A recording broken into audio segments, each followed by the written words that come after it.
Hi guys and welcome back to the channel Deepak Yadav Education.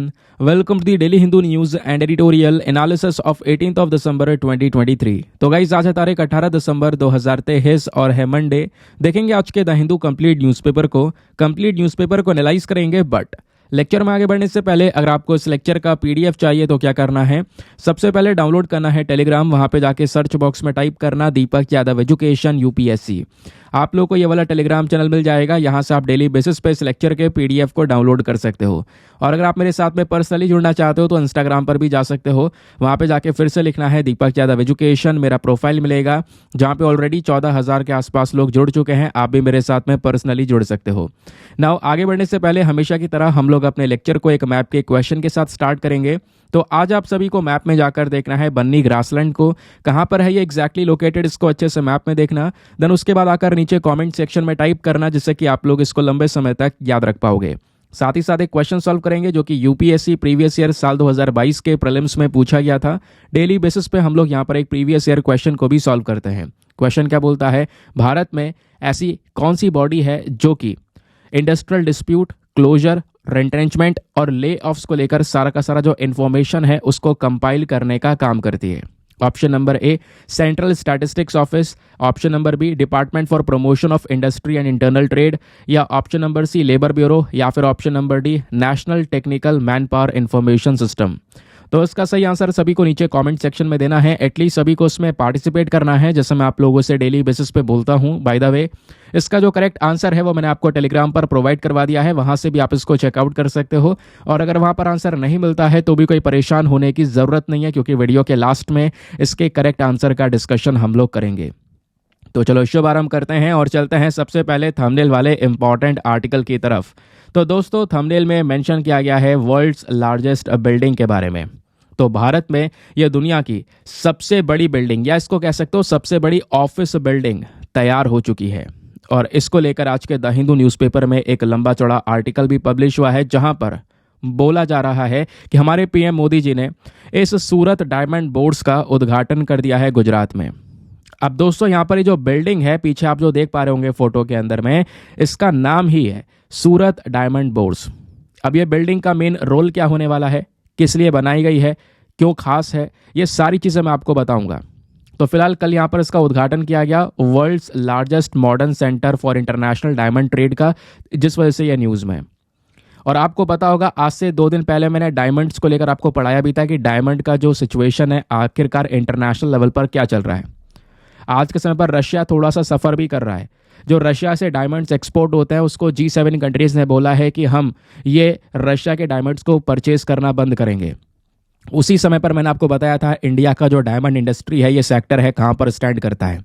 फिर हमने ये भी डिस्कस किया था ये जो डायमंड है कितना कंट्रीब्यूट देता है भारत की इकोनॉमी के अंदर में। ये सब चीज़ें डिस्कस की थी, याद होगा। एक छोटा सा ओवरव्यू आज भी दूंगा, क्योंकि ये जो पर्टिकुलर पूरा बिल्डिंग तैयार किया गया है दोस्तों, ये स्पेशली डायमंड के लिए ही तैयार किया गया है। डायमंड को लेकर व्यापार करना, कटिंग, पॉलिशिंग, ये सारे काम, और इनसे लेकर जितने भी इंफॉर्मेशंस हैं, इनको लेकर जितने भी ट्रेड्स हैं बाकी सारे दुनिया के साथ में, वो सारी डील्स वगैरह भी इसी ऑफिस के अंदर में होने वाली हैं। ठीक है, तो इस ऑफिस के बनने के बाद में आने वाले समय पर लगभग 1.5 लाख और भी बहुत सारी जो जॉब्स हैं वो जनरेट होंगी, ऐसा यहाँ पर पीएम मोदी ने मेंशन कर रखा है। अब इस आर्टिकल में कुछ ज़्यादा खास बातें नहीं हैं, इसको बहुत डिटेल से पढ़ने के लिए इसका बैकग्राउंड डेटा पढ़ना ज़रूरी है। पहले आप कुछ फ़ोटोज़ देख सकते हो। ये फ़ोटो आप देख पा रहे होंगे, ये पूरी बिल्डिंग है। कहोगे बिल्डिंग कहाँ पर है, ये आप देख पाओगे। एक पोर्शन ये है, 2 ये है, एक ये है। आपको छोटी छोटी बहुत सारे यहाँ पर अपार्टमेंट्स नज़र आ रहे होंगे। ठीक है, अब यहाँ पर ये सारी अपने आप में बिल्डिंग्स हैं जिनको कनेक्ट किया गया है मेन बीच में से। ये आप लोग देख पा रहे होंगे, सब आपस में एक दूसरे से कनेक्टेड हैं दोस्तों ये। ठीक है, ये आप फोटो देख पाओगे, पीछे तक ये सारी की सारी बिल्डिंग्स हैं। समझ गए। तो पहली चीज़ यहाँ पे पूछा जाएगा आपसे, ये जो बिल्डिंग है दोस्तों इसका लोकेशन क्या है। तो नाम से पता चल रहा है सूरत डायमंड बोर्ड्स। तो सूरत कहाँ पर है, गुजरात के अंदर है। तो सूरत में एक गांव पड़ता है खाजोद गांव, वहीं जस्ट पास में ही दोस्तों इस प्रकार से ये पूरा ऑफिस को बनाया गया है। ये दुनिया का सबसे बड़ा कॉरपोरेट ऑफिस है, सारे ऑफिस को ये बीट कर चुका है और आने वाले समय पर दुनिया का एक सबसे इम्पॉर्टेंट सेंटर माना जाएगा, जहां पर जो रफ और पॉलिश वाले डायमंड्स होते हैं जिनका व्यापार होगा, एज वेल एज जो ज्वेलरीज हैं उनका व्यापार भी दोस्तों इन्हीं ऑफिस से होने वाला है। जो डायमंड बायर्स होंगे पूरे दुनिया भर के जिनको भी डायमंड परचेज करना होगा भारत से, ठीक है, वो सब व्यापार कर सकेंगे इस ऑफिस में आके, सूरत डायमंड बोर्ड्स में आकर। तो इस पूरे बिल्डिंग के अपने आप में बहुत सारे इंपॉर्टेंट फीचर्स हैं, वो फीचर्स जानना भी ज़रूरी है। जब आप देख पा रहे होंगे इस बिल्डिंग को, तो एक बहुत बड़ा एरिया इसने घेरा हुआ है, ठीक है। अब लगभग बोला जा रहा है 35.54 एकड़ के ज़मीन में दोस्तों ये पूरी बिल्डिंग फैली हुई है, जिसमें खर्चा आया है 3,400 करोड़ का। ये दुनिया की सबसे बड़ी इंटरकनेक्टेड बिल्डिंग है, सारी बिल्डिंग्स आपस में कनेक्टेड हैं। इसके अंदर लगभग 4,500 से ज़्यादा इंटरकनेक्टेड ऑफिसेस हैं जो सब एक दूसरे के साथ में जुड़े हुए हैं। ये जो मेगा स्ट्रक्चर आप देख पा रहे हो दोस्तों, ये एक बिल्डिंग 15 माले की है, 15 फ्लोर्स की यहाँ पर ये बिल्डिंग देखने को मिल जाती है, ठीक है। और इस तरीके से ये टावर्स अगर आप गिनते हो तो ऐसे आपको 9 टावर्स ये देखने को मिल जाएंगे, 1 2 3 4 5 6 7 8 9, ठीक है, मतलब कुछ आगे पीछे होंगे। तो इस तरीके से यहाँ पर जो टावर्स हैं वो बताए जा रहे हैं कि 9 ग्राउंड टावर्स हैं। ऑफिस का अच्छा खासा स्पेस आपको देखने को मिल जाएगा, 300 स्क्वायर फीट से लेकर 1 लाख स्क्वायर फीट तक की रेंज में यहाँ पर ऑफिस हैं। दूसरी चीज़ दोस्तों, यहाँ पर सेंट्रल में जैसे मैंने बोला एक स्पाइन बना रखी है, एक रीढ़ की हड्डी है जो कि यहाँ पर सभी बिल्डिंग्स को आपस में कनेक्ट कर रही है, ठीक है, ये मैंने आपको बताया।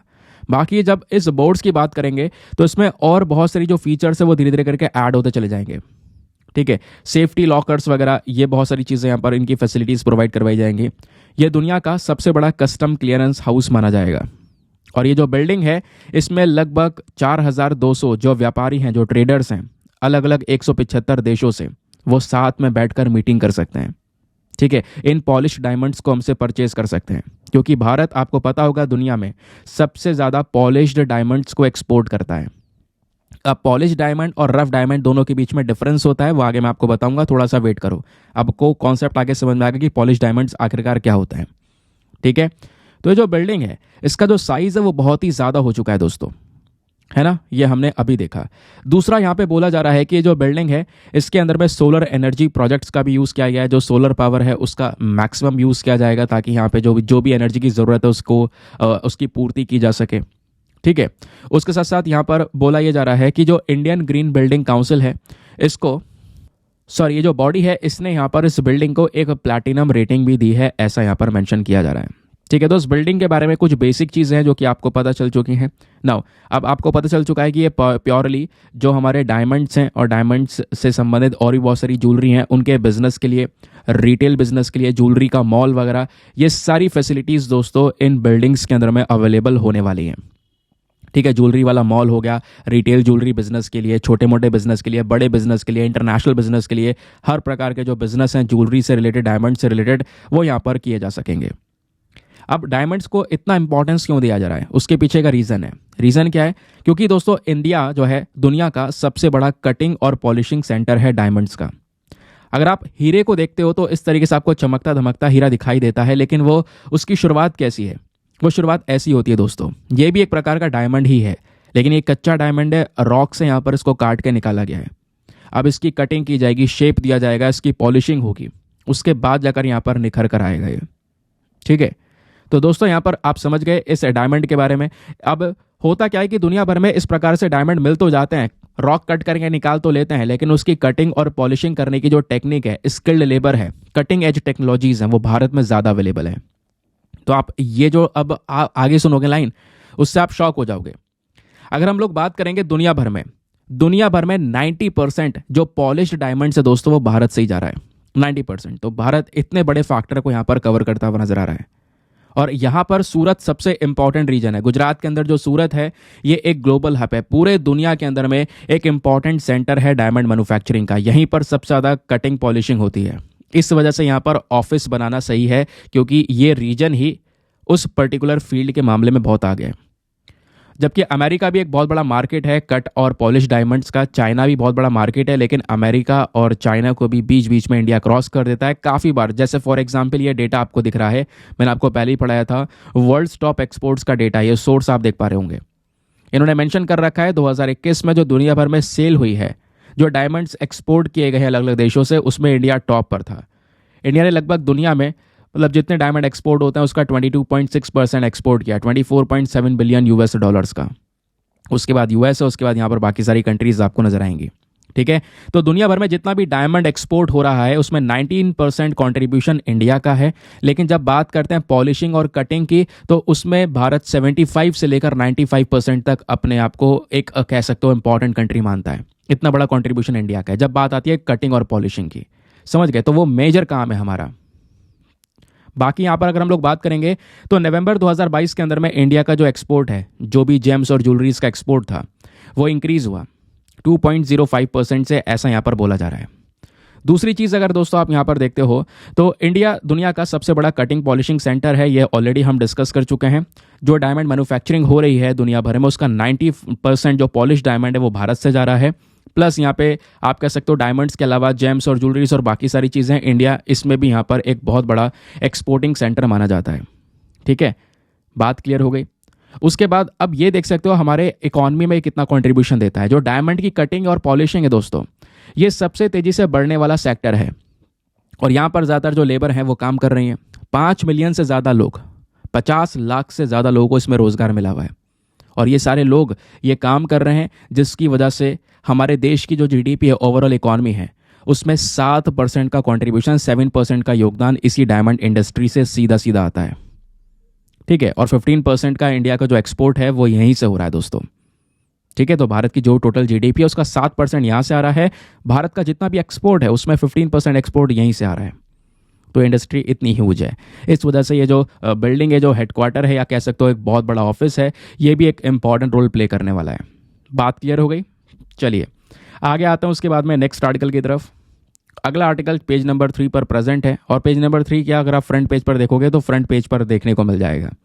इकॉनमी से आप इसको लिंक कर सकते हो। GS paper number 2 international relation नहीं, इंपॉर्टेंट इंटरनेशनल इंस्टीट्यूशंस के पॉइंट ऑफ व्यू से आप लिंक कर सकते हो। तो यहाँ पे क्या बात की जा रही है, एक बॉडी है इंटरनेशनल एनर्जी एजेंसी। डायरेक्टली सवाल बन सकता है, कई सारे एग्जामिनेशन में ऑलरेडी आईईए के वो लेकर सवाल बन चुका है। कोई बात नहीं, आगे मैं आपको पढ़ाऊंगा। हुआ क्या है, इन्होंने ये बोला है कि दुनिया भर में जो कोयले की डिमांड है वो 2026 तक 2.3% से कम हो जाएगी। अभी के समय पर कोयले की डिमांड बहुत ज़्यादा है। फॉर एग्जाम्पल यहाँ पे एक फ़ोटो दिया गया है, इस फोटो को आप लोग देख सकते हो। मैं जूम करता हूँ, ठीक है, एक सेकेंड, और कितना हो सकता है, हाँ अब ये क्लियरली आपको नज़र आ रहा होगा। अब इस पर ध्यान देना, ये आपको कर्सर नज़र आ रहा होगा, इसी कर्सर से, क्योंकि यहाँ पर जो पेन है वो नहीं चल पाएगा इस समय। ठीक है, तो एक सेकेंड रुको, हाँ नहीं चल पाएगा यार, वापस से जूम करना पड़ेगा। चलो अब ये फोटो दोस्तों आप देख सकते हो। यहाँ पे क्या बात की जा रही है, दुनिया भर में जो कोयले का कंजम्पशन है वो 2026 तक लगभग 8 बिलियन टन से ऊपर हो जाएगा। ये चार्ट ये दिखाता है कि अलग अलग देशों की कोयले को लेकर कितनी बड़ी भूख है, कितना कोयला यूज़ कर रहे हैं। जो सबसे नीचे आपको ये ब्लू कलर का पोर्शन दिख रहा है, ये चाइना को रिप्रेजेंट करता है। उसके बाद ये जो उसके लाइट ब्लू के ऊपर जो डार्क ब्लू आपको दिख रहा है, ये इंडिया को रिप्रेजेंट करता है। और इसके ऊपर अगर आपको ये रेड कलर की पतली सी लाइन दिख रही होगी, ये आसियान कंट्रीज़ को रिप्रेजेंट करता है, association of south east Asian Nations को। उसके बाद जो ऊपर आपको ये वाइट कलर की लाइन दोस्तों ये दिख रही होगी, ये यूनाइटेड स्टेट्स को रिप्रेजेंट करता है। और उसके ऊपर जो और लाइट ब्लू कलर है, ये यूरोपियन यूनियन को रिप्रेजेंट करता है। ऊपर ब्लैक है रेस्ट ऑफ द वर्ल्ड, बाकी बची हुई दुनिया। ठीक है, तो दोस्तों यहाँ पे आप देख पाओगे सबसे बड़े जो कोयले को जलाने वाला है, कोयले का यूज़ करने वाले देश कौन कौन से हैं, चाइना, अमेरिका और भारत। तो चाइना सबसे नंबर 1 पर है। आप देख पाओगे साल 2002 में भी इन्होंने कोयला बहुत जलाया है और अभी आप देख पाओगे इनका कोयले का यूज़ लगातार इंक्रीज़ हुआ 2014 2020 तक। और अब थोड़े समय बाद यहाँ पर ये जो है कम हो जाएगा और 2026 में ये थोड़ा सा थम जाएगा, ऐसा यहाँ पर बोला जा रहा है। ठीक है, यानी आप देख पा रहे होंगे 2026 तक कोयले का जो कंजम्पशन है, जो इसकी डिमांड है, वो थोड़ी सी कम हो रही है। उसी तरीके से इंडिया का भी यही सिनेरियो है, सभी कंट्रीज़ का ये सिनेरियो, यहाँ पर आकर थोड़ा सा जो डिमांड है वो स्टेबल हो रहा है। अच्छा, उसका रीज़न क्या बताया गया है, तो इस आर्टिकल में उसका रीज़न यहाँ पर बोला जा रहा है कि धीरे धीरे आपको पता है दुनिया भर के ऊपर प्रेशर पड़ रहा है कि हमें ये जो कोयले का कंजम्पशन है इसको कंट्रोल करना होगा। और कई सारी जो कंट्रीज़ हैं वो ऑलरेडी रिन्यूएबल एनर्जी की तरफ पहुँच चुकी हैं। चाइना रिन्यूएबल एनर्जी में अच्छा कर रहा है, इंडिया अच्छा कर रहा है, यूएसए, ये बड़ी बड़ी कंट्रीज़ हैं, इनके ऊपर भी बहुत बड़ा प्रेशर बना है कि इन्हें रिन्यूएबल एनर्जी पर आना ही पड़ेगा। तो इस वजह से अभी 1-2 साल तक तो कोयले का कंजम्पशन बढ़ता रहेगा, जैसे 2023 में इंक्रीज़ हुआ, वैसे यहाँ पर चलते चलते 2026 में ये डिक्लाइन हो जाएगा, कम हो जाएगा। क्यों? क्योंकि हमारे पास में दूसरी टेक्नोलॉजीज़ होंगी, उसमें भी हम अच्छा कर रहे होंगे। समझ गए? तो ये किसने बोला है? इंटरनेशनल एनर्जी एजेंसी ने। तो ये आर्टिकल इतना इंपॉर्टेंट नहीं है, आर्टिकल एग्जामिनेशन में नहीं पूछा जाएगा। एग्जामिनेशन में कुछ पूछा गया तो आपसे पहले तो कोल सेक्टर के बारे में पूछा जाएगा, वो पता होना चाहिए, तब उसके बाद आपको इंटरनेशनल एनर्जी एजेंसी के बारे में पता होना चाहिए। तो टेंशन मत लो, मैं आपको सब बताऊंगा। सबसे पहले बात करेंगे कोयले की। कोयला क्या है? एक प्रकार का फॉसिल फ्यूल जो कि रॉक्स के अंदर में पाया जाता है ना। उसकी माइनिंग होती है, खनन करके उसको हम निकालते हैं, जिस प्रकार से आप ये देख पा रहे होंगे। और इसी कोयले को हम ब्लैक गोल्ड के नाम से भी जानते हैं। इस कोयले का यूज हर जगह पे हो रहा है दोस्तों, हर जगह पे। मतलब कोयला एक सोर्स ऑफ एनर्जी है जो कि दुनिया भर में अवेलेबल है। इसका सबसे ज्यादा यूज डोमेस्टिक फ्यूल में हो रहा है, घर के अंदर जो अलग अलग जगह पे यूज कर रहा है, प्लस इंडस्ट्रीज में इस्तेमाल हो रहा है। जो आयरन की इंडस्ट्रीज है, स्टील बनाने में कोयले का यूज हो रहा है, स्टीम इंजन्स में हो रहा है, बिजली का उत्पादन करने में। तो इलेक्ट्रिसिटी तो आज सबसे ज्यादा बनाई जाती है कोयले से। तो जो कोयले से बिजली का उत्पादन किया जाता है दोस्तों, उसको हम थर्मल पावर भी बोलते हैं।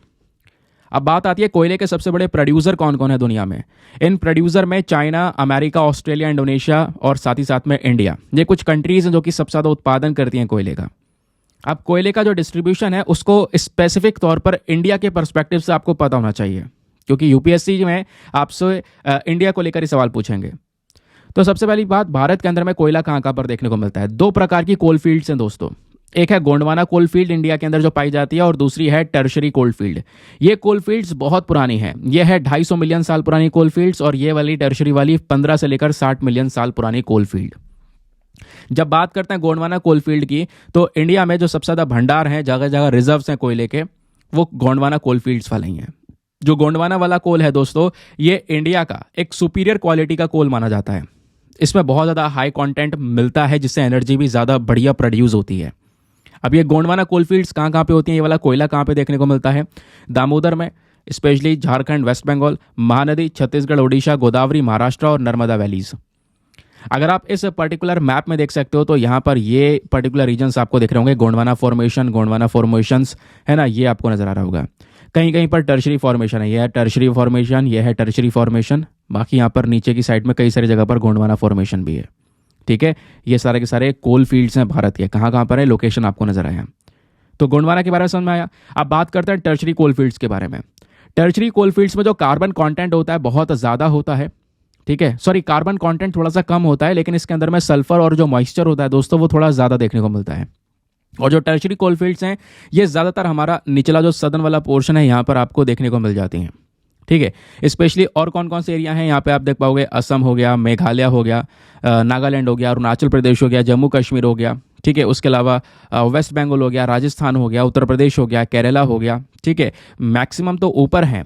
कुछ नीचे स्टेट्स में, फॉर एग्जांपल जैसे हमने केरला का नाम लिया, कुछ और स्टेट्स में दोस्तों जो कि यहाँ पर सदर्न वाले रीजन में भी हैं, जहाँ पर टर्शरी कोल फील्ड्स पाई जाती हैं। लेकिन ज़्यादातर यहाँ पर नॉर्थ ईस्टर्न रीजन भी है, क्योंकि असम, अरुणाचल प्रदेश, नागालैंड, मेघालय, ये सारी की सारी आपकी ये नॉर्थ ईस्टर्न साइड है। ये आप देख पाओगे जो टर्शरी वाली कोल फील्ड्स है ज़्यादातर आपको यहाँ पर देखने को मिलती हैं। ठीक है, ज़्यादातर यहाँ पर और कुछ यहाँ पर है, और मतलब इस साइड अगर आप देखोगे तो ज़्यादातर ये टर्शरी वाली कोल फील्ड्स आपको नजर आएंगी। क्लियर हो गया? चलो आगे आते हैं। अब बात यह है कि इंडिया में जो कोयला पाया जाता है दोस्तों, वो 4 तरीके के होते हैं, पता होना चाहिए आपको। पहला होता है एंथ्रेसाइट, दूसरा बिटुमिनस, तीसरा लिग्नाइट और चौथा पीट। जो एंथ्रेसाइट वाला कोयला होता है, इसमें 80 से लेकर 95% तक कार्बन कंटेंट होता है, और यह वाला कोयला बहुत कम मात्रा में जम्मू एंड कश्मीर में देखने को मिलता है। दूसरा होता है बिटुमिनस कोयला, जिसमें 60 to 80% कार्बन कंटेंट होता है, और आपको पता है जिस कोयले में जितना ज़्यादा कार्बन होगा वो उतना प्रदूषण करेगा, लेकिन उतनी ही ज़्यादा एनर्जी भी प्रोड्यूस करेगा। ठीक है, तो जो बिटुमिनस वाला कोयला है, ये ज़्यादातर झारखंड, वेस्ट बंगाल, ओडिशा, छत्तीसगढ़ और मध्य प्रदेश में देखने को मिलता है। लिग्नाइट वाला जो कोयला है, ये 40 to 55% कार्बन कंटेंट के साथ में आता है। इसमें मॉइस्चर यानी नमी ज़्यादा होती है, और ये वाला कोयला राजस्थान, लखीमपुर, असम और साथ ही साथ तमिलनाडु में देखने को मिलता है। फिर बात आती है पीट की, तो पीट में कंटेंट जो कार्बन वाला है ये थोड़ा सा कम होता है, आप ऐसा कह सकते हो। कभी कभी सभी जगह पर देखने को मिल जाता है, एक मिट्टी की फॉर्म में ये होता है। ठीक है, आगे आते हैं। अब ये कोयले का क्लासिफिकेशन आपको पता चल गया। और आज के समय पर दोस्तों ऐसा नहीं कि इंडिया में बहुत ज़्यादा कोयला का प्रोडक्शन किया जा रहा है। हम बहुत सारा कोयला बाहर से इंपोर्ट भी करते हैं, और आज तक इंपोर्ट करते हैं। ऑस्ट्रेलिया से हमने कई कोयला इंपोर्ट किया है, ऑस्ट्रेलिया में कई सारा कोयले का प्रोडक्शन होता है ना। तो कोयला इंपोर्ट हम करते हुए आए हैं, क्योंकि हमारी जो रिक्वायरमेंट्स है वो ज़्यादा है, और जो हमारे पास में है एग्जैक्टली वो हमारी रिक्वायरमेंट्स को, हमारी डिमांड्स को पूरा नहीं कर पा रहा है। हमारी पॉपुलेशन भी बहुत बड़ी है, इस वजह से बाकी रिक्वायरमेंट्स को, डिमांड्स को पूरा करने के लिए हम इंपोर्ट करते हैं। क्लियर? तो ये बात हो गई हमारा इस आर्टिकल का पार्ट नंबर 1। दूसरा पार्ट है इंटरनेशनल एनर्जी एजेंसी। क्या है आखिरकार जान लेते हैं। तो एक ऑटोनॉमस इंटर गवर्नमेंटल ऑर्गेनाइजेशन है, एक ऐसा संगठन जो कि खुद से कई सारे डिसीजंस लेता है। इसको बनाया गया था 1974 में पेरिस के अंदर में, फ्रांस में, एग्जैक्टली पेरिस वहीं पे ही है। अब बात यहाँ पर यह है कि जो आईईए है ये, इसका मेन फोकस है एनर्जी को लेकर अलग अलग नीतियां बनाना, इकोनॉमिक डेवलपमेंट, एनर्जी सिक्योरिटी के ऊपर काम करना, प्लस एनवायरमेंट प्रोटेक्शन के ऊपर काम करना। इस वजह से यहाँ पर बोला जाता है कि जो आईईए है इसकी 3 ईज पॉलिसी हैं। ई मतलब एक से एनर्जी इकोनॉमिक डेवलपमेंट, दूसरे से एनर्जी सिक्योरिटी और तीसरे से एनवायरमेंट प्रोटेक्शन करना। फिर दोस्तों बोला यह जाता है कि जो ये इंटरनेशनल एनर्जी एजेंसी है, ठीक है, इसको डेडिकेट किया गया। इसका मेन जो मकसद है वो क्या है कि जो कोयला है इसका सही तरीके से उपयोग करना, ठीक है, जो पोल्यूशन उसको कंट्रोल करके चलना। जो हमारे गोल्स हैं, सस्टेनेबल डेवलपमेंट गोल्स हैं, 17 गोल हैं जो 2030 तक अचीव करने हैं, उस गोल को ध्यान में रखते हुए हमें आगे कदम उठाना। और इस पर्टिकुलर बॉडी को बनाने की जरूरत क्या थी। तो दोस्तों 1973 से लेकर 1974 के बीच में एक ऑयल क्राइसिस चला था। उस ऑयल क्राइसिस के दौरान ही इस बॉडी को बनाया गया था, ठीक है, ताकि जो भी मेंबर्स थे उसको, जो भी मेंबर यहाँ पर आपको देखने को मिल रहे थे, उनको यहाँ पे सपोर्ट किया जा सके। फिर बात आती है मैंडेट की, आखिरकार क्यों यहाँ पर ये ज़रूरी है बॉडी। तो ये जो इंटरनेशनल एनर्जी एजेंसी है दोस्तों, इसका इंपॉर्टेंस ये भी है कि ये क्या करती है, जो भी दुनिया भर का एनर्जी ट्रेंड चल रहा है, क्या चीज़ें सबसे ज़्यादा यूज़ हो रही हैं दुनिया भर में एनर्जी को प्रोड्यूस करने के लिए, उसको ट्रैक करना, उसको एनालाइज करना, प्लस अगर कोई ज़्यादा खतरनाक है एनवायरमेंट के लिए तो उसके लिए नई नीति लेकर आना, है ना, प्लस यहाँ पे मल्टीनेशनल एनर्जी टेक्नोलॉजिकल कॉपरेशन को लेकर काम करना। तो ये सारे मेन काम है आईईए के। इसका जो मिशन है बेसिकली वो यही है कि भैया जो भी एनर्जी इस्तेमाल हो रही है उसको क्लीन एनर्जी, अफोर्डेबल हो, रिलायबल हो। जो भी आईईए के मेंबर्स हैं उनको एक अच्छी एनर्जी देना, अफोर्डेबल क्लीन एनर्जी प्रोवाइड करवाना, ठीक है। तो इसके मेन फोकस एरियाज कौन कौन से हैं। पहला एनर्जी सिक्योरिटी के ऊपर काम करना, जिसमें डाइवर्सिटी, एफिशिएंसी, फ्लेक्सिबिलिटी को लेकर काम करता है। फिर है इकोनॉमिक डेवलपमेंट के ऊपर काम करना, है ना, यानी कि आप कह सकते हो कि एक स्टेबल सप्लाई पहुंचाना एनर्जी की सभी आईईए के मेंबर्स को, क्योंकि आईईए के कुछ सदस्य हैं। कितने सदस्य यहाँ पर आपको देखने को मिलेंगे। अच्छा, वो यहाँ डेटा शायद एक गायब हो गया यार, चलो मैं आपको यहाँ पर इसके बारे में पोस्ट कर दूंगा। फिर उसके बाद में एनवायरमेंटल अवेयरनेस फैलाना कि भैया यहाँ पर किस तरीके से हम क्लाइमेट चेंज को टैकल कर सकते हैं। उसके बाद में दुनिया भर के साथ में एंगेज करना, कुछ नए नए सॉल्यूशंस निकालना कि कैसे यहाँ पर जो ये कह सकते हो कि एक मतलब दूसरा जो सोर्स एनर्जी का जो पोल्यूशन पैदा कर रहा है उसको हटाकर कैसे क्लीन सोर्स हम लेकर आ सकते हैं। सिंपल। अब दोस्तों ये थोड़ा इंपॉर्टेंट पोर्शन है, इस वाले पीडीएफ को ध्यान रखना है ज़रूर, मतलब इस वाले पार्ट को। जो इंटरनेशनल एनर्जी एजेंसी है बहुत सारी रिपोर्ट्स को पब्लिश करता है, और इस रिपोर्ट में दोस्तों यहाँ पर आपको दिख रही होंगी ये 6 रिपोर्ट्स। एक है वर्ल्ड एनर्जी आउटलुक रिपोर्ट, दूसरी है वर्ल्ड एनर्जी इन्वेस्टमेंट रिपोर्ट, तीसरी है वर्ल्ड एनर्जी स्टैटिस्टिक्स, चौथी है वर्ल्ड एनर्जी बैलेंसेस, पांचवी है एनर्जी टेक्नोलॉजी पर्सपेक्टिव्स, और छठी है energy outlook report, India energy outlook report. तो ये सारी की सारी जो रिपोर्ट्स दोस्तों ये कौन लाता है, यही इंटरनेशनल एनर्जी एजेंसी पब्लिश करता है। आपसे क्वेश्चन बन सकता है, किसी भी एक रिपोर्ट का नाम दे देंगे और पूछेंगे बताओ इसको कौन पब्लिश करता है, तो बताना यहाँ पर आईईए है। चलिए आगे आते हैं। अब देखो यूपीएससी यहाँ से क्वेश्चन पूछ सकता है, जैसे कि 2019 में एक सवाल पूछा गया था, कंसिडर द फॉलोइंग स्टेटमेंट्स। यहाँ पे आपको 3 स्टेटमेंट्स दिए गए हैं कि बताओ कौन सा स्टेटमेंट सही है। पहला कि जो कोल सेक्टर है इसको नेशनलाइज कर दिया गया था हमारी भारत सरकार के थ्रू इंदिरा गांधी जी के अंडर में। दूसरा स्टेटमेंट बोलता है कि आज के समय पर जो कोयले के ब्लॉक्स हैं वो अलोकेट किए जाते हैं लॉटरी के बेसिस पर। तीसरा स्टेटमेंट बोलता है कि हाल ही तक हम जो है इंडिया जो है वो कोयले को इंपोर्ट कर रहा था अपने शॉर्टेज ऑफ डोमेस्टिक सप्लाई को पूरा करने के लिए, लेकिन अब इंडिया सेल्फ सफिशिएंट हो चुका है कोल प्रोडक्शन के मामले में। तो बताओ तीनों स्टेटमेंट्स में से कौन सा स्टेटमेंट सही है। तीसरा वाला तो सरासर गलत है दोस्तों। कोल प्रोडक्शन के मामले में भारत अभी भी यहाँ पर पूरी तरह से सेल्फ सफिशिएंट नहीं हो पाया है, ठीक है, अभी भी हमको लेना पड़ता है, बाहर से परचेज करना पड़ता है, इंपोर्ट करना पड़ता है। तो इस वजह से थर्ड वाला स्टेटमेंट गलत है। और 2019 में जो क्वेश्चन पूछने का तरीका था वहाँ पे स्टेटमेंट ऐसे आते थे, तो अब थर्ड वाला गलत है। तो यहाँ पर एलिमिनेशन टेक्निक का यूज़ किया जा सकता था उस समय पर। बी सी डी में आप देख पाओगे, थर्ड इसमें भी है, 3 इसमें भी है, 3 इसमें भी है, ये तीनों के तीनों हमारे कैंसिल हो जाते हैं, बचता है केवल एक। तो यानी पहला वाला सही है कि यहाँ कोल सेक्टर को नेशनलाइज किया गया था government of India under the Indira Gandhi ji के अंदर। समझ गए। तो यहाँ पर ये पहला स्टेटमेंट हो गया हमारा सही। फिलहाल ये क्वेश्चन स्टेटमेंट इसके आसान थे, यहाँ पे एलिमिनेशन टेक्निक इस्तेमाल होती थी, लेकिन 2023 में ये टेक्निक जो है आज के समय पर हटा दी गई है। खैर आगे आते हैं। एक इंपॉर्टेंट जानकारी दोस्तों, अगर आप लोग हमारे पेड ग्रुप्स को ज्वाइन करना चाहते हो तो आपके पास में एक बढ़िया मौका है इसको ज्वाइन करने का। यहाँ पे आपको डेली करंट नोट्स के पीडीएफ, ये नोट्स, ये सारी चीज़ें प्रोवाइड करवाई जाती हैं। फॉर एग्जांपल जैसे अभी हमने 2 आर्टिकल डिस्कस किए, कोल सेक्टर वाला डिस्कस किया, प्लस यहाँ पे हमने सूरत डायमंड बोर्ड्स के बारे में डिस्कस किया। तो ये जो इंपॉर्टेंट आर्टिकल्स हैं, इन आर्टिकल से ज़्यादा इंपॉर्टेंट है बैकग्राउंड इन्फॉर्मेशन है। आप लिखने बैठोगे क्या क्या नहीं लिखोगे, क्या लिखोगे, बहुत परेशानी होती है। ठीक है, नोट्स बनाने में परेशानी होती है। तो उसका एक सोल्यूशन ये है कि पूरे क्लास का जो ई नोट्स आपको ये प्रोवाइड करवा दिया जाता है, यानी कि जितना भी बैकग्राउंड डेटा आप देख पा रहे हो हर एक आर्टिकल के पीछे का, वो सारा बैकग्राउंड डेटा आपको एक पर्टिकुलर पीडीएफ में कंपाइल करके दिया जाता है। और वो पीडीएफ आपको डेली बेसिस पे मिलता है। इस ग्रुप में हिंदी इंग्लिश दोनों भाषाओं में होता है, प्रिंटेबल फॉर्म में होता है। ठीक है, तो यहाँ पे आपकी जो टाइम की बचत है, या कह सकते हो बहुत ज़्यादा टाइम की बचत है, वो हो जाती है।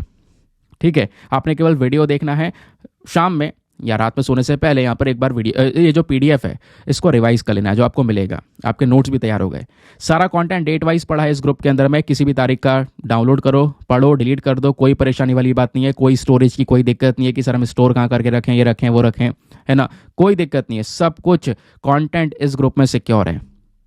और इस ग्रुप को ज्वाइन करने का जो फी पेमेंट है वो बहुत मिनिमम है, just 499 for the lifetime access, या फिर कह सकते हो कि जब तक आपका सिलेक्शन ना हो जाए तब तक आप 499 में इस ग्रुप को ज्वाइन करके रख सकते हो। ठीक है, ये बेनिफिट आपको मिल जाता है। यानी अभी वैसे गारंटी देता हूँ कुछ महीने बाद या कुछ टाइम बाद ही आपको लगेगा कि मेरा अमाउंट रिकवर हो चुका है, लेकिन बेनिफिट्स आपको मिलते रहेंगे, उसका आप अवेल कर सकते हो। बाकी आपने डिसीजन लिया है इसको ज्वाइन करने का, तो करना क्या है, व्हाट्सएप पर जाना, यहाँ पर आपको ये नंबर मिलेगा 8534873368। इस नंबर पर मैसेज कर देना कि सर मुझे एक ग्रुप ज्वाइन करना है, या I want to join this group, इस प्रकार का कोई मैसेज कर देना। आपको वहाँ पे पेमेंट का प्रोसेस मिलेगा, और पेमेंट के प्रोसेस से ज़्यादा इंपॉर्टेंट आपको डेमो वीडियो का लिंक भी मिलेगा। आप पूरे डेमो वीडियो को भी चेक कर सकते हो, ये भी ऑप्शन आपके पास में कि इस ग्रुप में एग्जैक्टली क्या चीज़ें हैं, ग्रुप अंदर से कैसा दिखाई पड़ता है, कैसे मैं इसका इस्तेमाल कर सकता हूँ, कैसे मुझको इसके बेनिफिट्स हो सकते हैं, कैसे मेरी टाइम की बचत हो सकती है। ये सारी चीज़ें देखने के बाद में अपने आपको सेटिस्फाई करने के बाद में जाकर ये इन्वेस्टमेंट करना। ठीक है, बाकी दोस्तों मेक श्योर करना यार, वीडियो पे जो लाइक का बटन होता है उसको प्लीज़ प्रेस कर दिया करो। 5000 लाइक्स का डेली बेसिस पे टारगेट होता है, आपने पहुंचाना है। आपने पिछले कुछ दिनों में जब से मैंने वीडियोस ऐसे क्रिएट करने स्टार्ट की हैं, बहुत सपोर्ट किया है। कल मैंने आपसे क्वेश्चन पूछा था एक कि दोनों वीडियोस को कंपाइल कर दें क्या, तो बहुत सारे मैसेजेस आए हैं कंपाइल कर देना चाहिए। लेकिन मैंने एक बार उन लोगों की भी सोची, क्योंकि कुछ लोग ऐसे भी थे उनका कहना भी यह है कि सर सेपरेट रखो, तो मैंने आज केवल द हिंदू को करने की कोशिश की है। तो आप आज केवल द हिंदू ही पढ़ रहे होंगे। ठीक है, तो उसको एक बार आप देख सकते हो, फिर मुझे बता सकते हो कैसे आपने करना है। जैसा भी डिसीजन होगा उसको इम्प्लीमेंट किया जाएगा। चलो, यहाँ पे बात की जा रही है पेज नंबर 3 पर, ये यानी फ्रंट पेज पर ये आर्टिकल प्रेजेंट है। इन आप कह सकते हो इसको हम लोग अपने जीएस पेपर नंबर 2 से लिंक कर सकते हैं, जीएस पेपर नंबर 1 हिस्ट्री से लिंक कर सकते हैं, ज्योग्राफी से लिंक कर सकते हैं, बहुत सारे पेपर से लिंक हो जाएगा। आपने काशी तमिल संगमम के बारे में सुना होगा, नहीं सुना है तो आज आपको बढ़िया तरीके से मैं आपको बताने वाला हूँ। हुआ क्या है, काशी तमिल संगमम का 2nd एडिशन हो चुका है स्टार्ट। ये एक ऐसा आइडिया है जो कि कहीं ना कहीं एक भारत श्रेष्ठ भारत को और ज़्यादा बढ़ावा देता है या मजबूत करता है। हुआ क्या, हमारे प्रधानमंत्री मोदी जी ने कल संडे में वाराणसी के अंदर में काफ़ी सारे जो डिस्कशंस है वो किए हैं। ये आप देख पाओगे, तमिलनाडु से आए हुए 1400 लोग हैं, ठीक है, जिनके साथ में काफ़ी डिस्कशंस हुए हैं। यहाँ पे जो काशी तमिल संगमम के दौरान ये पूरा इसका उद्घाटन है, इनॉग्रेशन है, नमो घाट वाराणसी के अंदर में, वहाँ पर पीएम मोदी ने ये पूरा इनॉग्रेशन किया और वहीं पर एक भाषण भी दिया है और बताया है कि देखो जो इमोशनल बॉन्ड है तमिलनाडु और काशी के लोगों के बीच का, वो बहुत पुराना है, आज का नहीं है। इसका अपने आप में एक बहुत बड़ा इतिहास है। वो इतिहास क्या है आगे मैं आपको बताऊंगा। तो ये जो प्रोग्राम है इसको पूरा ऑर्गेनाइज किया था मिनिस्ट्री ऑफ एजुकेशन ने।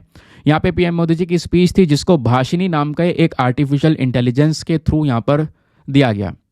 ठीक है, यानी कि ये एक ऐसी स्पीच दे रहे थे, पीएम मोदी जब स्पीच दे रहे थे तो आर्टिफिशियल इंटेलिजेंस के माध्यम से जो भाषा है वो चेंज भी हो रही थी, यानी कि जो तमिल पीपल है वो अपनी भाषा में इसको समझ सके, क्योंकि वहाँ की ऑडियंस बहुत सारी थी तो वो उसको अच्छे से अंडरस्टैंड कर सकें। तो दोस्तों यहाँ पर इस प्रकार का ये जो भाषिनी ऐप है इसका इस्तेमाल किया, यह artificial intelligence based language platform का इस्तेमाल किया गया था जो कि भारत सरकार ने पिछले साल ही लॉन्च किया है। ठीक है, तो वो यहाँ पर बताया गया। बाकी इन्होंने ये बताया इस पूरे के पूरे काशी और तमिलनाडु के रिलेशंस के बारे में, आखिरकार ये कल्चरल रिलेशंस क्या है, ऐतिहासिक रिलेशंस क्या है, वो एक एक करके मैं आपको समझाऊंगा। ठीक है, क्योंकि आपको पता होगा दोस्तों इस प्रकार का तमिल संगमम, काशी तमिल संगमम ये पिछले साल ही स्टार्ट हो चुका था। ये इसका 2nd एडिशन हम यहाँ पर इसको बोल सकते हैं। चलो अब मैं इसके बारे में आप थोड़ा सा और डिटेल्स बताता हूँ। काशी तमिल संगमम सेलिब्रेट करता है बहुत सारे एस्पेक्ट्स को। इंडिया का जो नॉर्थ और साउथ है इनके बीच में कनेक्शन बैठाता है। ये बताता है कि भारत का नॉर्थ और साउथ किस तरीके से ऐतिहासिक तौर पर जुड़ा हुआ था। ठीक है। एक जो सबसे बड़ा ऑब्जेक्टिव है इस पूरे संगमम का, इस पूरे इनिशिएटिव का, वो यह है कि नॉर्थ और साउथ के लोगों को साथ में लेकर आया जा सके। इनकी जो नॉलेज है, कल्चरल ट्रेडिशंस, उनको साथ में लेकर आया जा सके। एक दूसरे के जो हेरिटेजेस हैं उनको शेयर किया जा सके, एक दूसरे को अंडरस्टैंड किया जा सके। पीपल टू पीपल के जो रिलेशंस हैं इधर नॉर्थ रीजन और साउथ रीजन के, वो और ज़्यादा मजबूत हो सकें। और यहाँ पे मैं आपको बता दूं, ये जो पर्टिकुलर इनिशिएटिव है इसको ऑर्गेनाइज किसने किया है? इसको ऑर्गेनाइज किया गया मिनिस्ट्री ऑफ एजुकेशन के थ्रू। इन्होंने भी अलग अलग मंत्रालयों के साथ में कोलैबोरेट किया, जैसे culture, textile, railway, tourism, food processing, information broadcasting, इन सब मिनिस्ट्रीज के साथ में कोलैबोरेट करने के बाद में इस पर्टिकुलर इवेंट को रखा गया था। ठीक है। और ऑब्वियस सी बात है, वाराणसी में हुआ है तो उत्तर प्रदेश की सरकार भी यहाँ पर पूरा सहयोग दे रही थी योगी आदित्यनाथ जी की। अब दोस्तों यहाँ पे बात यह भी है कि ये जो पर्टिकुलर इनिशिएटिव है इसको पूरी तरह से लिंक किया गया है नेशनल एजुकेशन पॉलिसी के साथ में। प्लस यहाँ पर इस प्रोग्राम को इम्प्लीमेंट करने के लिए 2 अलग एजेंसियों को भी रखा गया है, और वो जो एजेंसीज हैं वो हमारी हैं IIT मद्रास और बनारस हिंदू यूनिवर्सिटी। अब मैं आपको बताता हूँ कि आखिरकार इसका कल्चरल सिग्निफिकेंस क्या है, काशी तमिल संगमम का इतिहास क्या है। तो एक किंग हुआ करते थे, किंग पराक्रम पांड्या, जिन्होंने यहाँ पे मदुरई वाले रीजन को, तमिलनाडु की बात कर रहे हैं, 15th सेंचुरी के अंदर में पूरी तरह से रूल किया। अब रूल करते करते वो किंग चाहते थे वहाँ पर एक भगवान शिव का टेम्पल बनाया जाए, मंदिर बनाया जाए। तो वो जाते हैं काशी, उत्तर प्रदेश के अंदर में, और वहाँ से एक लिंगम लेकर आ रहे होते हैं, ठीक है, ताकि भगवान शिव का टेम्पल बनाया जा सके। अब जब ये वापस आ रहे होते हैं मदुरई, तो बीच में रास्ते में एक पेड़ के नीचे रुक कर आराम करने लगते हैं। अब आराम करने लगे, और जब इन्होंने दोबारा आराम करके उनकी जो बॉडी है वापस से रिचार्ज हुई, तो उन्होंने सोचा जर्नी को वापस से कंटिन्यू किया जाए। उठे, अब चलना शुरू ही किया। लेकिन यहाँ पर क्या हुआ, जिस काऊ के ऊपर उन्होंने लिंगम रखा था, जिस काऊ के थ्रू वो लिंगम लेकर आ रहे थे, उस काऊ ने आगे जाने से रिफ्यूज़ कर दिया। वो काऊ आगे बढ़ी नहीं रही थी। अब जब बड़ी देर तक देखा उन्होंने कि आगे बढ़ी नहीं रही है गाय, नहीं जा रही है, लिंगम कैसे पहुँचेगा जहाँ तक वो ले जाना चाहते थे, तो इन्होंने यहाँ पर समझा, या जो किंग पांड्या थे उन्होंने यहाँ पर ये समझा और ये बोला कि यहाँ पर ये भगवान शिव जी की ही एक विश होगी। और उन्होंने क्या किया, उस लिंगम को वहीं पर इंस्टॉल कर दिया जहाँ पर वो गाय रुक गई थी, वहाँ से आगे बढ़ने को मना कर रही थी। तो वहीं पर उसको लगा दिया गया उस लिंगम को। और वो जो प्लेस है, वो जो जगह है, वो तमिलनाडु के अंदर में ही है, शिवकाशी के नाम से इसको जानते हैं। फिर वहाँ पर एक भव्य मंदिर बनाया गया। ये मंदिर दोस्तों आप यहाँ पर देख सकते हो। जो व्यक्ति या फिर जो डिवोटीज जो हैं हमारे, वो जो काशी नहीं जा पाते है ना, तो उनके लिए यहाँ पर ये टेम्पल बनाया पांड्याज ने, और इस टेम्पल का नाम है काशी विश्वनाथर टेम्पल। ठीक है, जो कि कहाँ पर है, तमिलनाडु के अंदर, स्पेशली तेनकासी में, साउथ वेस्टर्न रीजन की बात हम लोग कर रहे हैं। जो केरला के साथ में बॉर्डर लगता है ना तमिलनाडु का, वहीं बॉर्डर के जस्ट पास में ही आपको यह टेम्पल देखने को मिल जाता है। तो इसका यहाँ पर एक इतिहास भी है काशी और साथ ही साथ में तमिलनाडु का क्या रिलेशन है, क्या कल्चरल सिग्निफिकेंस है, वो यहाँ पर दिखाया गया। काफ़ी सारे लोग यहाँ पर आए हैं तमिलनाडु से इस पर्टिकुलर प्रोग्राम के तहत। यहाँ के लोगों के साथ में मिलेंगे, डिस्कशंस होंगे, people to people relations, ties, bonds, वो भी यहाँ पर इंप्रूव होंगे। ठीक है, तो ये यहाँ पर बोला जा रहा है। तो अभी इसका ये 2nd एडिशन स्टार्ट हुआ है, इसका पहला एडिशन ऑलरेडी हम कर चुके हैं, तभी मैंने आपको इसके बारे में समझाया था। क्लियर हो गया? चलिए आगे आता है उसके बाद में नेक्स्ट आर्टिकल पर। वैसे मैं आपको बता दूं, जैसे आज के समय पर नॉर्थ साउथ बहुत ज़्यादा हो रहा है, आपको ही पता होगा कि ये मतलब कि इतना ज़्यादा बीच बीच में, पता है, बीच बीच में कुछ ऐसे लोग हैं जो कहीं ना कहीं हेट फैला देते हैं नॉर्थ और साउथ के बीच में। है तो सब एक ही, लेकिन आप कई बार देखते होंगे ऐसा लगता है मतलब कोई अलग ही व्यक्ति काम कर रहा है, या जिनका पर्सपेक्टिव कुछ और ही है। आप देखते होंगे कई बार ना, जो यूट्यूब पर वीडियोस वगैरह होती हैं उनमें कमेंट हो गए, या कभी इंस्टाग्राम पे आप देख पाओगे कमेंट्स हो गए, तो कोई व्यक्ति है जो बिल्कुल इनके बीच में एक डिफरेंस पैदा करना चाहता है, डिवाइड करना चाहता है। बट यहाँ पे हम लोगों को ही समझना होगा कि भाई यहाँ पर देखो, इंडिया जो है वो पूरा एक है, नॉर्थ साउथ क्या है अलग अलग, ऐसा कुछ नहीं है। पॉलिटिकल पार्टीज हैं, उनका पॉलिटिकल एजेंडा है, पता नहीं क्या है, लेकिन यहाँ पे हमें समझना होगा कि सब एक है। लेकिन क्या होता है ना, लोग जो है कहीं ना कहीं उन चीज़ों के इन्फ्लुएंस में बह जाते हैं।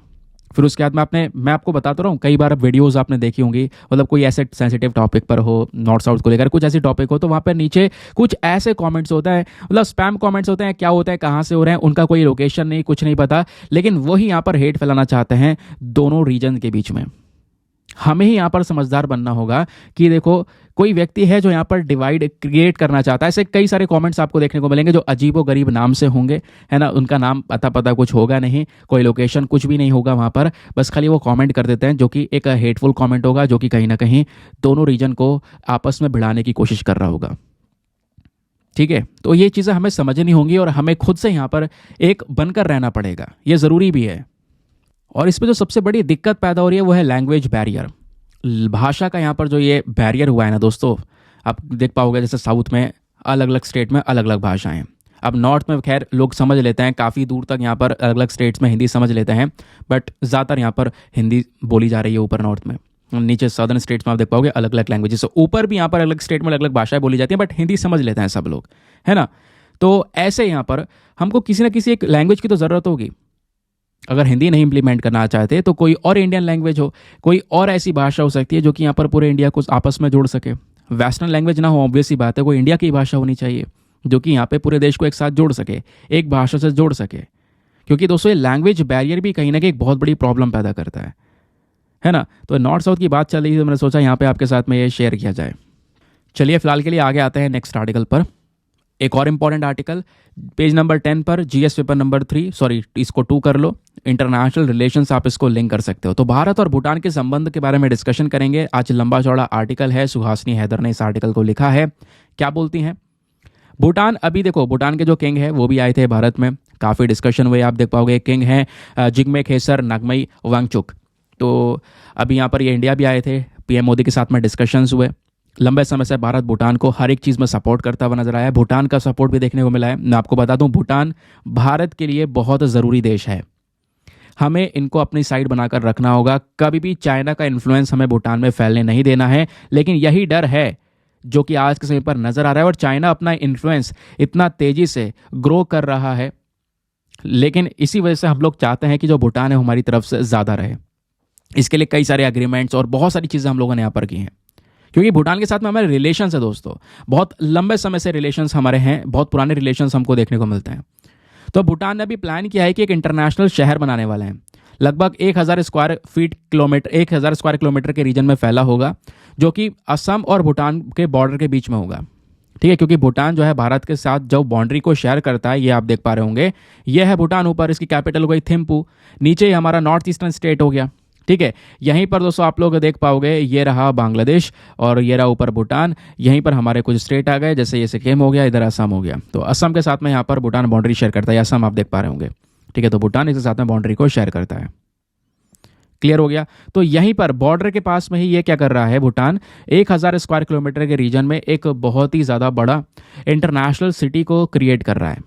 ठीक है, जिसमें बहुत सारा अमाउंट लगने वाला है। ये बात खुद अनाउंस की गई है यहाँ पे भूटान के किंग की साइड से एक स्टेडियम के दौरान, जब बहुत सारे लोग इकट्ठे थे। इतना ही नहीं, भारत और भूटान के बीच में जो रेलवे लिंक है उसको लेकर डिस्कशंस हुए, एग्रीमेंट्स हुए। एक रेलवे लिंक जोड़ा जाएगा जो कि असम से सीधा भूटान में जाएगा, अभी मैं इसके बारे में आपको बताऊंगा। ठीक है, उसके अलावा और कौन कौन से प्रोजेक्ट्स हैं उसके बारे में डिस्कशन किया जा रहा है, कैसे और ये अपने आपस को मजबूत कर सकते हैं। कोविड-19 में इंडिया ने भूटान को एक बहुत बड़ा सपोर्ट प्रोवाइड करवाया। ठीक है, वैक्सीन का सपोर्ट प्रोवाइड करवाया, फाइनेंशियल सपोर्ट प्रोवाइड करवाया, वो हमको देखने को मिलेगा। तो वो चीज़ें इस आर्टिकल में बताई गई हैं। फिलहाल अगर एक पर्सपेक्टिव से देखोगे तो उस आर्टिकल में से कुछ ऐसा निचोड़ निकलेगा नहीं जो आप एग्जाम में लिख सको। वो निचोड़ आपको मिलेगा यहाँ पर, यहाँ से पढ़ना, ये ज़्यादा इंपॉर्टेंट है। अब स्क्रीन पर जो आपको दिखेगा यही बैकग्राउंड डेटा है, यही वो आपके नोट्स हैं, इंपॉर्टेंट चीज़ें हैं जो आप लिखोगे, यह सब आपको PDF में मिल जाती हैं। तो भारत और भूटान के संबंध के बारे में बात करेंगे तो इन डिस्कशन में सबसे पहली चीज़ है रीजनल कनेक्टिविटी। इंडिया और भूटान दोनों ने मिलकर अग्री किया है कि ये क्या करेंगे, आपस में जो रीजनल कनेक्टिविटी है दोस्तों, इसको लेकर नए नए जो रूट्स हैं उसको डिस्कस करना शुरू करेंगे।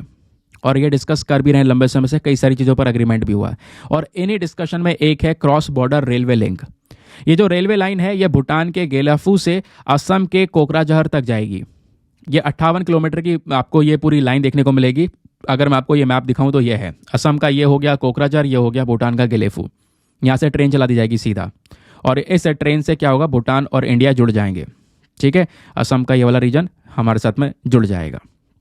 ठीक है, अब बोला जा रहा है कि एडिशनली इसके अलावा भी दोस्तों और बहुत सारे प्लान हैं। हम एक दूसरा रेलवे लिंक भी बनाएंगे जो कि 18 किलोमीटर का होगा। अगेन वो भूटान समचे, भूटान के अंदर एक जगह है ये, वहाँ से आएगा और वेस्ट बंगाल के अंदर एक टी गार्डन आता है बनरहत, वहाँ पे जुड़ेगा। ठीक है, तो यहीं पर आपको देखने को मिल जाएगा वेस्ट बंगाल नीचे ही है, तो भूटान से सीधा यहाँ पे आएगा, वेस्ट बंगाल के अंदर में वो जुड़ता हुआ नजर आएगा। समझ गए? चलिए आगे आते हैं। प्लस इतना ही नहीं, साथ ही साथ में दोस्तों इन दोनों के बीच का जो बॉर्डर है उसको यहाँ पर ही अपग्रेड करेंगे, जो इमिग्रेशन पोस्ट होती हैं, है ना, तो उसको लेकर प्रोजेक्ट वगैरह लगाए जाएंगे। प्लस यहाँ पे ध्यान भी रखा जाएगा कि भाई जो इलीगल माइग्रेंट्स है वो इधर से उधर ना हो, चाहे वो इस देश के हो चाहे वो इंटरनेशनल माइग्रेंट्स हो, तो उनके ट्रैवलिंग के ऊपर भी रोक लगाई जाएंगी ताकि दोनों देश को सिक्योर रखा जा सके। फिर बात है ट्रेड कनेक्टिविटी की, तो अभी रिसेंटली डिस्कशन में बोला गया था ये जो दोनों देश हैं इन्होंने अग्री किया है, ये भूटान का जो ये ट्रेड आइटम्स है दोस्तों इसको और आगे लेकर जाएंगे। ठीक है, अब यहाँ पर क्या करने वाले हैं, इस व्यापार को बढ़ाते बढ़ाते सीधा बांग्लादेश तक पहुंचाएंगे। भूटान को हम यहाँ पर एक एक्सेस दे रहे हैं असम के जरिए। क्या एक्सेस दे रहे हैं कि भूटान क्या करेगा, इस असम के रास्ते गुजर कर अपना जो व्यापार है वो बांग्लादेश के साथ में कर पाएगा। ठीक है, तो भूटान और बांग्लादेश को जोड़ने के लिए यहाँ पर ये हमारा जो इंडिया का पोर्शन है बहुत इंपॉर्टेंट है, तो यहाँ पर ये एक्सेस यहाँ पे भूटान को दिया जा रहा है। इससे तीनों देश आपस में जुड़ जाएंगे। इतना ही नहीं, इन्होंने डिस्कस ये भी किया है कि इमिग्रेशन चेक पोस्ट को बनाया जाएगा। ठीक है, जो क्रॉसिंग बॉर्डर आपको देखने को मिलेगा असम भूटान के बीच में, वहां पर एक इमिग्रेशन चेक पोस्ट बन जाएगा जो कि अलाउ करेगा केवल इंडिया और भूटान के नेशनल्स को। ठीक है, और मतलब साथ ही साथ में जो तीसरा कंट्री का नेशनल भी होगा उनको भी अलाउ करेगा, उनको भी आने जाने का रास्ता दिया जाएगा, टूरिज्म को प्रमोट करेगा, कनेक्टिविटी को इंप्रूव करेगा, सभी को यहाँ पर आने जाने का अप्रूवल मिलेगा। लेकिन एक ऐसा भी पोस्ट होगा जहाँ पर प्रॉपरली चीज़ें चेक की जाएंगी, जहाँ पर आप कह सकते हो जो इलीगल इमिग्रेंट्स हैं उनको रोका जा सकेगा, जो अवैध तरीके से घुसने की कोशिश कर रहे हैं। समझ गए? क्लियर हो गया? आगे आते हैं। तो इससे इनके बीच में व्यापार और साथ ही साथ में टूरिज्म इंपॉर्टेंट है, टूरिज्म यहाँ पर बढ़ता हुआ नजर आएगा। प्लस इंडिया ने जिस तरीके से G20 कंट्रीज G20 की जो ये मीटिंग हुई थी उस बैठक के दौरान भारत ने ग्लोबल साउथ को और ज़्यादा बढ़ाने की कोशिश की है। इंडिया कहीं ना कहीं पूरे दुनिया में ग्लोबल साउथ को लीड करता हुआ नजर आ रहा है हर एक ग्रुप्स के अंदर में। तो भूटान ने इसकी तारीफ भी की है कि भारत का जो सपोर्ट है हर एक देश के प्रति, स्पेशली साउथ के रीजन में, वो कह सकते हो कि बहुत ही ज़्यादा प्रशंसनीय है। फिर बात आती है यहाँ पर इंडिया भूटान के एनर्जी पार्टनरशिप की। तो जो प्रोग्रेस है दोस्तों इन दोनों के बीच का, ये इतनी तेजी से बढ़ चुका है कि इन्होंने बीच में हाइड्रो पावर प्रोजेक्ट्स वगैरह भी लगाए हैं। 1020 मेगावाट का यहाँ पर एक हाइड्रो पावर प्रोजेक्ट आपको देखने को मिल जाएगा। इसको यहाँ पर तैयार किया और इसका अभी काम चल रहा है। इसकी जो यहाँ पर कमीशनिंग होगी वो लगभग 2024 तक होगी, ऐसा बोला जा रहा है। इतना ही नहीं, एक अग्रीमेंट और किया गया है जहां पर अभी इंडिया और भूटान के जो एनर्जी पार्टनरशिप है उसको एक्सपैंड करेंगे। हाइड्रो से नॉन हाइड्रो रिन्यूएबल एनर्जी यानी सोलर एनर्जी के मामले में एक दूसरे को सपोर्ट करेंगे। भारत इसमें यहाँ पर टेक्नोलॉजिकल सपोर्ट प्लस पैसों का सपोर्ट वगैरह प्रोवाइड करवाएगा भूटान को, ताकि वो इस तरीके से रिन्यूएबल एनर्जी के मामले में आगे निकल सकें। कहोगे इतना कुछ यहाँ पर इंडिया प्रोवाइड करवा रहा है, रीजन यह है कि भूटान भारत के लिए बहुत बहुत बहुत ज़रूरी है। कैसे? भूटान यहाँ पे इंडिया के साथ में बाउंड्री को शेयर करता है और दूसरी तरफ चाइना के साथ में बाउंड्री को शेयर करता है। ठीक है, तो इंडिया और चाइना के बीच में यहाँ पर एक गैप बनाता है भूटान, और इंडिया ने भूटान को इतना असिस्टेंस प्रोवाइड करवाया, defence, infrastructure, communication technology. Defence के मामले में भारत ने बहुत सपोर्ट किया भूटान को, ताकि भूटान अपने देश की सुरक्षा कर सके, अपनी सॉवरेनिटी, टेरिटोरियल इंटीग्रिटी को मेंटेन कर सके। तो इतना हेल्प किया है, रोड्स बनाने में हेल्प की है, ब्रिजेस बनाने में हेल्प की हैं, वहाँ की जो डिफेंस कैपेबिलिटीज़ हैं उसको और ज़्यादा मजबूत किया है इंडिया ने। और मैं आपको बता दूं 2017 में इसका एक बहुत अच्छा चीज़ ये भी नजर आई कि भूटान भी हमारे साथ में खड़ा हुआ। 2017 में जब डोकलाम स्टैंड ऑफ हुआ था, आपको पता है ना, भूटान के अंदर में डोकलाम, एक सेकंड रुको मैं आपको एक फोटो दिखाता हूँ यार, एक बड़ा फोटो लाया था, हाँ ये दिखने को मिलेगा, यह है भूटान। ठीक है, ये नीचे असम, इंडिया वाला पोर्शन, सिक्किम, यहीं पर आप देख पा रहे ये ट्राई जंक्शन है। ये ऊपर हो गया चाइना वाला रीजन, तिब्बत है, वैसे इसको चाइना ने कब्जा लिया, ये चाइना हो गया। इधर यहाँ पर आप देख पाओगे भूटान का डोकलाम हो गया, और इधर भारत का यहाँ पर सिक्किम वाला रीजन हो गया। इस वाले पॉइंट पर यहाँ पर चाइना आके खड़ा हो गया था, यहीं पर स्टैंड ऑफ चला। तब भूटान ने यह देखा कि चाइना हमारे टेरिटरी में घुसने की कोशिश कर रहा है। भूटान ने इंडिया को अलाउ किया, भारत की फोर्सेस को बोला कि आप आओ हमारे देश में। तो यहाँ पर इंडियन फोर्सेस पहुंची यहाँ पे, और इस स्टैंड ऑफ में इस चाइना को पीछे घसीटा। समझ गए? तो 2017 की बात है जब डोकलाम स्टैंड ऑफ हुआ था भारत और चाइना के बीच में। यहाँ पे भूटान ने एक इंपॉर्टेंट रोल प्ले किया, भारत के जवानों को अपनी टेरिटरी में एंटर करने के लिए बोला, ताकि जो ये चाइना का इंकर्जन है, चाइना इलीगल तरीके से एरिया को कब्जा रहा था, उसको रोकने के लिए इंडिया ने हेल्प की। इतना ही नहीं, तो ये आपको सिग्निफिकेंस समझ में आया, इंपॉर्टेंस क्या है। दूसरा इंपॉर्टेंस है इकोनॉमिक इंपॉर्टेंस। इंडिया जो है भूटान का एक सबसे बड़ा ट्रेडिंग पार्टनर भी है, भूटान का एक मेजर एक्सपोर्ट डेस्टिनेशन भी है। भूटान बहुत सारा सामान हमको एक्सपोर्ट करता है, हम भी बदले में बहुत सारा सामान एक्सपोर्ट करते हैं, हम ज़्यादा एक्सपोर्ट करते हैं भूटान को फिलहाल। समझ गए। तो कहीं ना कहीं भारत एक फाइनेंशियल असिस्टेंस, फाइनेंशियल सपोर्ट, ये सब कुछ भी प्रोवाइड करवाता है भूटान को। तो भूटान का सरकार का जो मेन रेवेन्यू है वो यहीं से निकल जाता है इंडिया के सपोर्ट के माध्यम से। फिर एक आता है कल्चरल इंपॉर्टेंस। भूटान और भारत दोनों यहाँ पर कह सकते हो कि इनके जो कल्चरल टाइज हैं, अगर इनका पुराना रिलेशन देखोगे, संस्कृति देखोगे, ट्रेडिशन देखोगे, तो बहुत ही ज़्यादा मजबूत हैं।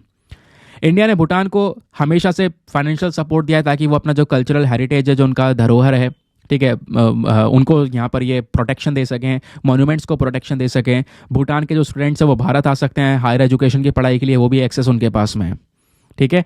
फिर एनवायरमेंटल इंपॉर्टेंस। भूटान दुनिया में कुछ चुनिंदा देशों में से एक ऐसा देश है जिन्होंने यहाँ पर कहीं ना कहीं अपने आप को कार्बन न्यूट्रल रखा है, जो पॉल्यूशन है वो पैदा नहीं कर रहे हैं, और वो शपथ भी ली है, उस शपथ को पूरा भी कर रहे हैं। तो भूटान यहाँ पे इस गोल को पहुँच पा रहा है, इस गोल को अचीव कर पा रहा है, इंडिया उसकी हेल्प कर रहा है। समझ गए। आगे आते हैं, भारत आगे भी इसकी काफ़ी ज़्यादा हेल्प करेगा। अब पता है प्रॉब्लम क्या है, ये तो हमने इंपॉर्टेंस वगैरह समझ लिया, कहोगे अच्छी चीज़ है, रिलेशंस बढ़िया हैं दोनों के बीच में, लेकिन भारत और भूटान के इन संबंधों के बीच में कुछ चुनौतियां भी हैं, चैलेंजेस भी हैं। अच्छा, क्या चैलेंजेस हैं? सबसे पहला चैलेंज है चाइना का ग्रोइंग इन्फ्लुएंस। चाइना अपना इन्फ्लुएंस बहुत तेज़ी से बढ़ा रहा है, अलग अलग देशों में पैर पसार रहा है, जैसे श्रीलंका के साथ हुआ, पाकिस्तान के साथ हुआ, म्यांमार के साथ हो रहा है, ठीक है, इस तरीके से। तो चाइना अपना प्रेजेंस भूटान में बढ़ाना चाहता है, लेकिन भूटान में अगर चाइना का प्रेजेंस बढ़ा तो सीधा ये भारत के लिए खतरा पैदा करेगा असम के अंदर में, यानी इंडिया की टेरिटरी के लिए। तो यहाँ पर इंडिया जो है इस वजह से भूटान का एक बहुत ही करीबी दोस्त, लंबे समय से भूटान को प्रोटेक्शन प्रोवाइड करवाता नजर आया है।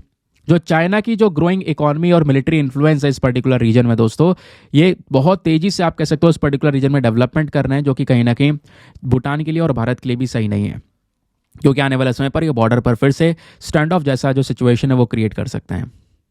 तो पहला चैलेंज तो यहाँ पर यह है इंडिया भूटान के संबंधों में कि अगर जरा सा भी भूटान का झुकाव होता है चाइना की साइड में, अगर वो प्रो चाइना हो जाता है, तो कहीं ना कहीं ये इंडिया के लिए एक कंसर्न वाली बात है। फिर बात आती है बॉर्डर डिस्प्यूट्स की। तो भारत और भूटान दोनों मिलकर 699 किलोमीटर का एक लंबा बॉर्डर शेयर करते हैं। अभी शांतिपूर्वक सब मामला चलता है, लेकिन बीच बीच में कुछ ऐसे इंसिडेंट्स हुए हैं, जैसे डोकलाम वाला मैंने आपको बताया, बीच में चाइना आ गया था, घुसने की कोशिश कर रहा था। तो ऐसे इंसिडेंट अगर कुछ और भी होते हैं दोस्तों, तो इससे प्रॉब्लम क्रिएट हो सकती है, क्योंकि अगर मान लो यहाँ पर कोई ऐसा डिस्प्यूट होता है इंडिया चाइना भूटान के ट्राई जंक्शन पॉइंट पर, और ये डिस्प्यूट बढ़ता है, तो इससे इंडिया और भूटान के जो रिलेशन है वो भी यहाँ पर खराब हो सकते हैं, क्योंकि कोई भी सिचुएशन बन सकती है। फिर बात आती है हाइड्रो पावर प्रोजेक्ट की। तो भूटान का जो हाइड्रो पावर सेक्टर है दोस्तों, एक इंपॉर्टेंट सेक्टर है उनकी इकोनॉमी का, और इंडिया उसका एक मेजर हिस्सा है, क्योंकि इंडिया ने सपोर्ट किया है उनको इस लेवल पर पहुंचने के लिए। फिर भी बहुत सारी चिंताएं हैं भूटान के अंदर में किस चीज़ को लेकर, कि कई बार ना जो हाइड्रो पावर प्रोजेक्ट्स हैं दोस्तों, उसको लेकर जो रूल्स एंड रेगुलेशंस है वो भारत को फेवर कर रहे हैं ज़्यादा। तो इस चक्कर में जो पब्लिक है वो अपोज करती है कि इंडिया का जो इन्वॉल्वमेंट है भूटान के इस पर्टिकुलर सेक्टर में, हाइड्रो पावर सेक्टर में, वो गलत है, ठीक है। तो वो भी एक चैलेंज क्रिएट हो जाता है। फिर है व्यापार को लेकर इशू। इंडिया भूटान का एक सबसे बड़ा ट्रेडिंग पार्टनर है, मैंने आपको बताया। 80% जो भूटान का टोटल इंपोर्ट और एक्सपोर्ट है वो इंडिया के साथ में हो रहा है, और इसमें भूटान को घाटा फेस हो रहा है। भूटान का कहना यहाँ पर यह है कि ये ट्रेड डेफिसिट में चल रहे हैं, इंडिया इनको ज़्यादा एक्सपोर्ट कर रहा है, और ये कहीं ना कहीं यहाँ पर इंपोर्ट बहुत बढ़ा चुके हैं भारत से, भारत के ऊपर ये काफ़ी ज़्यादा डिपेंडेंट है, और एक्सपोर्ट कम कर रहे हैं। तो ये ट्रेड को लेकर इशू है। समझ गए, बेसिक चीज़ आपको क्लियर हो गई। नाउ अब फटाफट भूटान के बारे में कुछ तथ्य जान लेते हैं, फैक्ट्स जान लेते हैं, जो कि प्रीलिम्स के पर्सपेक्टिव से काफ़ी इंपॉर्टेंट है। सबसे पहली चीज़, भूटान इंडिया चाइना के बीच में एक लैंडलॉक देश है, कोई समुद्र से कोई भी इसका किनारा टच नहीं कर रहा है। इसके जो माउंटेन्स हैं, वैलीज़ हैं दोस्तों, वो यहाँ पर इसकी खूबसूरती को काफ़ी बढ़ा देते हैं। बहुत सारे पहाड़ और घाटियाँ यहाँ पर नजर आती हैं। थिम्पू जो है वो कैपिटल है भूटान की। भूटान एक डेमोक्रेसी बना 2008 में, उसके बाद यहाँ पर एक किंग बने, और हमेशा आपको पता होना चाहिए जो भूटान में वो किंग होते हैं, जो किंग ऑफ भूटान होते हैं, वो हेड ऑफ स्टेट भी कहलाते हैं, ठीक है। और यहाँ पर भूटान का नेम जो है किंगडम ऑफ भूटान पड़ा, और ये जो नाम है दोस्तों ये आया है ड्रुक गयाल खाप से, जिसका मतलब होता है land of the thunder dragon. तो भूटान को हम land of the thunder dragon के नाम से भी जानते हैं। जब नदियों की बात करते हैं तो भूटान की जो सबसे लंबी नदी है वो है मानस नदी। लगभग 376 किलोमीटर लंबी ये नदी देखने को मिलती है। मानस नदी यहाँ पर आप देख पाओगे, जो कि इंडिया भूटान में बहती है बीच में। फिर गवर्नमेंट की बात करेंगे तो पार्लियामेंट्री मोनार्की यहाँ पर आपको देखने को मिलेगा, ठीक है। एक राजा वगैरह होते हैं, पार्लियामेंट्री सिस्टम भी है, बट उसको राजा यहाँ पर एक रूल कर रहे हैं। जैसे मैंने बोला भूटान में किंग है वो। बाकी बॉर्डर की बात करेंगे तो इंडिया तिब्बत, या मतलब जो कि चाइना का एक हिस्सा है, इंडिया और तिब्बत के साथ में ही यहाँ पर कहीं ना कहीं भूटान अपने बाउंड्रीज को शेयर करता है। तो ये भूटान के बारे में बेसिक चीज़ें हो गई, प्लस इसको लेकर क्या क्या चीज़ें हैं वो आपको क्लियर हो गया। आर्टिकल क्या था और आर्टिकल के पीछे का बैकग्राउंड डेटा क्या था वो भी आपको समझ में आ गया। चलिए आते हैं उसके बाद में अगले आर्टिकल पर। बहुत इंपॉर्टेंट पेज नंबर 14 पर जीएस पेपर नंबर 3 इकोनॉमी के साथ में आप इसको लिंक कर सकते हो, जीएस पेपर नंबर 2 से भी लिंक कर सकते हो। आज का मेंस का क्वेश्चन इसी आर्टिकल के ऊपर बेस्ड है। इस आर्टिकल को आप एडिटोरियल के तौर पर भी देख सकते हो। हुआ क्या है, साइबर क्राइम के बारे में आपको पता है, कंप्यूटर के माध्यम से हैकिंग वगैरह करके कितने ज़्यादा अपराध हो रहे हैं, साइबर अटैक्स हो रहे हैं। तो ये जो साइबर थ्रेट्स हैं दोस्तों, इसको लेकर हमारी केंद्र सरकार ने एक सिक्योर ईमेल नेटवर्क को बना दिया है, जो कि क्या करेगा, जो हमारे बड़े बड़े इंपॉर्टेंट डिपार्टमेंट्स है दोस्तों, उनकी सुरक्षा करेगा, उनके ऊपर साइबर अटैक होने से बचाएगा। तो यहाँ पर बात की जा रही है कि जिस तरीके से साइबर अटैक्स तेजी से बढ़ रहे हैं, केंद्र सरकार ने इस चीज़ को देखते हुए एक सिक्योर ईमेल नेटवर्क बना लिया है हमारे 10,000 अलग अलग यूजर्स के लिए, जो कि हमारे भारत सरकार की अलग अलग इंपॉर्टेंट डिपार्टमेंट्स और मंत्रालय में काम कर रहे हैं। तो ये जो ईमेल सिस्टम नेटवर्क है, ये काम करेगा जीरो ट्रस्ट ऑथेंटिफिकेशन पर। कोई भी इसको इतनी आसानी से हैक नहीं कर पाएगा। इसको डिज़ाइन किया गया है नेशनल इन्फॉर्मेटिक्स सेंटर के थ्रू, एनआईसी, कभी कभी न्यूज़ में रहती है, ध्यान रखना। तो यहाँ पर यूज़र नेम और पासवर्ड दोस्तों केवल इनफ नहीं होगा एक्टिवेट करने के लिए। इसके अलावा बहुत सारी और इन्फॉर्मेशन होगी, फेशियल रिकग्निशन, बायोमेट्रिक्स, ये सारी चीज़ें चाहिए होगी लॉगिन और लॉग आउट करने के लिए। तो कोई भी हैकर इतनी आसानी से कोई पिन और पासवर्ड से काम नहीं कर पाएगा। जो स्टाफ है वो यहाँ पर अपने हिसाब से रेगुलेट कर पाएगा चीज़ों को, क्योंकि यहाँ पर उनका जो फेशियल डेटा है वो सब कुछ यहाँ पर लगाया जाएगा। तो सिक्योरिटी को और ज़्यादा इंप्रूव कर दिया गया है, क्योंकि यहाँ पर बोला भी ये जा रहा है, क्योंकि ये करना ज़रूरी भी था। रिसेंटली बहुत सारे साइबर अटैक्स हमारे देश में देखने को मिले हैं। 23 नवंबर को आपको पता होगा 2022 में, पिछले साल साइबर अटैक हो गया था एम्स हॉस्पिटल के ऊपर में। बहुत सारा जो डेटा है वो यहाँ पर रिलीज़ किया गया था। और ऐसे यहाँ पर बड़े बड़े साइबर अटैक्स और भी हुए हैं, अलग अलग तारीख को हुए हैं। ये बताया जा रहा है 12 तारीख, 12 सितंबर, नवंबर, कब कब हुए, कौन कौन साइबर अटैक, ये पढ़ने की इतनी ज़रूरत नहीं है। ये आपको समझ में आया कि पूरा मामला क्या है और इन्होंने अभी सरकार ने क्या रिस्पॉन्स दिया है। मैं आपको ये बताता हूँ कि आखिरकार जो ये साइबर सिक्योरिटी चैलेंज है, ये आखिरकार चुनौतियाँ किस तरीके से बढ़ रही हैं और इसके रिस्पॉन्स में सरकार क्या कर रही है और हमको क्या करना चाहिए। ये कुछ बहुत सारे एस्पेक्ट्स आपको जानने को चाहिए और बहुत इंपॉर्टेंट है, आपसे मेंस में डायरेक्टली क्वेश्चन बन सकता है। ठीक है, तो आज का मेंस का क्वेश्चन यहीं पर बेस्ड है, ध्यान रखना। तो पहले के यहाँ पर कुछ इंसिडेंट जो हुए हैं जहाँ पे साइबर अटैक का जो एक पर्टिकुलर इशू है वो देखने को मिला है दोस्तों। यहाँ पे क्या हुआ है कि जो हमारा एम्स हॉस्पिटल है, एम्स हॉस्पिटल के अंदर में 40 मिलियन जो हेल्थ रिकॉर्ड्स है उनके साथ में कॉम्प्रोमाइज़ हो गया था। ये अटैक हुआ था, उसके बाद की बात कर रहा हूँ। और ऐसे यहाँ पर एक और अटैक होता है अलग अलग ग्रुप के माध्यम से। ब्लैक कैट ने क्या किया, सोलर इंडस्ट्रीज लिमिटेड के साथ में ये साइबर अटैक हुआ, उनका डेटा यहाँ पर निकाला गया, उनका डेटा चोरी किया गया। ऐसे कई अटैक्स बढ़ते रहे। तो इसको देखते हुए यहाँ पे बहुत ज़्यादा सख्त ज़रूरत है कि इस अटैक को रोकें आने वाले भविष्य में। अब इसको रोकना इतना आसान क्यों नहीं हो पा रहा है, पहले मैं आपको ये बताता हूँ। क्योंकि साइबर सिक्योरिटी को लेकर बहुत सारी चुनौतियाँ हैं दोस्तों, इसको आपने सीखना भी होगा, अवेयरनेस के लिए भी इंपॉर्टेंट है ये। पहला है कि यहाँ पे जो अटैक्स हो रहे हैं, अगर आप हाल ही में देखोगे तो एक रैंसमवेयर अटैक हो रहा है। रैंसमवेयर अटैक सबसे ज़्यादा हो रहा है और यहाँ पर मैं आपको बता दूँ ये भारत के लिए बहुत महंगा पड़ रहा है। 75% जो भारत के अंदर संगठन है, ऑर्गेनाइजेशन है, वो ऑलरेडी इस प्रकार के अटैक को फेस कर चुकी हैं। जिनको लॉस हुआ है, मतलब हर बार लॉस हो रहा है, 35 करोड़ रुपए का डैमेज हमको देखने को मिल रहा है। बहुत ज़्यादा यहाँ पर हैवी लॉस हो रहा है इन साइबर अटैक्स की वजह से। पहला चैलेंज। दूसरा चैलेंज है साइबर सिक्योरिटी को लेकर कि वल्नरेबल ऑफ क्रिटिकल इंफ्रास्ट्रक्चर। ये जो लाइंस आपको देखने को मिल रही हैं, मतलब कि आज पहले का सिनेरियो और अब का सिनेरियो बहुत बदल चुका है। पहले हर एक काम पेपर वर्क पर हो रहा था और आज छोटे से छोटा काम, आपके मोबाइल रिचार्ज से लेकर बिजली का बिल, हर एक चीज़ यहाँ पे ऑनलाइन हो रही है। सब कुछ यहाँ पर डिजिटाइज हो चुका है। तो ये जो डिजिटाइजेशन जितनी तेज़ी से बढ़ा है दोस्तों, इसमें और भी ज़्यादा प्रॉब्लम्स इंक्रीज हो रही हैं, चीज़ें और कॉम्प्लेक्स हो चुकी हैं। और जो हैकर हैं, अटैकर हैं, साइबर अटैकर हैं, इन सब के लिए चीज़ें आसान काफ़ी हो चुकी हैं। ठीक है, उसके बाद दोस्तों यहाँ पर एक और प्रॉब्लम है, वो है अंडर प्रिपेयर्डनेस। जो हमारे पास में एक बॉडी है CERT को लेकर, ये साइबर क्राइम को रोकने का काम करती है। इन्होंने रिसेंटली कुछ गाइडलाइंस वगैरह, कुछ नियम कानून लेकर आए अलग अलग संगठनों के लिए कि भैया ये संगठन इन गाइडलाइंस को फॉलो करें। लेकिन हुआ क्या, ज़्यादातर ऑर्गेनाइजेशंस के पास में कोई प्रॉपर टूल ही नहीं था, प्रॉपर तरीका ही नहीं था जिससे वो आइडेंटिफाई कर सके, पता लगा सके साइबर अटैक का।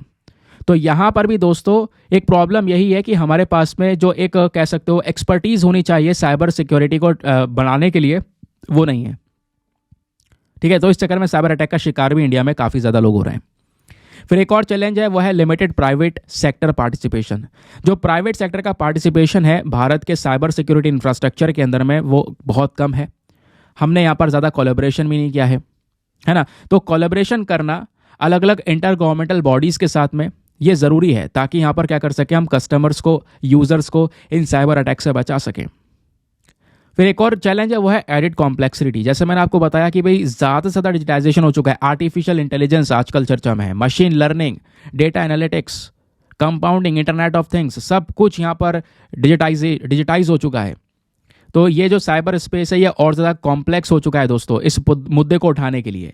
और अभी 5G आ चुका है ना, और भी आगे के जो जीज है वो लॉन्च करे जा रहे हैं, 6G लॉन्च किया जा रहा है ना, क्वांटम कंप्यूटिंग आ चुका है। तो ये कहीं ना कहीं जो सॉफ्टवेयर होते हैं, मैलिशियस सॉफ्टवेयर होते हैं, जो ये साइबर अटैक्स होते हैं, उनकी जो एनर्जी है, या फिर कह सकते हो कि उनके लिए खतरा, उनके लिए चीज़ों को आसान बना देता है।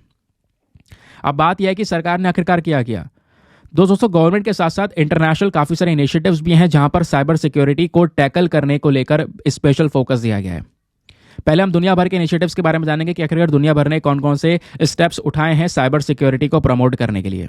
तो सबसे पहला इनिशिएटिव है Budapest convention on cyber crime. ये एक इंटरनेशनल ट्रीटी है जिसकी मांग क्या है, जो इंटरनेट है या कंप्यूटर क्राइम है दोस्तों, इनको कहीं ना कहीं कंट्रोल करना एक प्रॉपर नेशनल लॉ के माध्यम से, प्रॉपर कानून लेकर आया जाए।